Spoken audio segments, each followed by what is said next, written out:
কেমন আছেন সকলে? এখন দুপুর 2টো বেজে গেছে, 2:15 বেজে গেছে। আমার স্নান হয়ে গেছে এবং হেয়ার ওয়াশ অবশেষে করতে পেরেছি। ঠান্ডায় জমে যাচ্ছি। সত্যি কথা বলতে ঠান্ডার সময় না এরকম হয়, তখন কিছু না একটুখানি স্কিনের যত্ন করতে ইচ্ছা করে, না হেয়ারের যত্ন করতে ইচ্ছা করে, তাই হেয়ার ফল কিন্তু ঠান্ডায় বেশি হয়।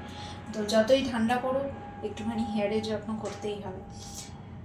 তো ঠিক আছে, চলুন দেখে নেওয়া যাক আজকে কি কি রান্না হয়েছে।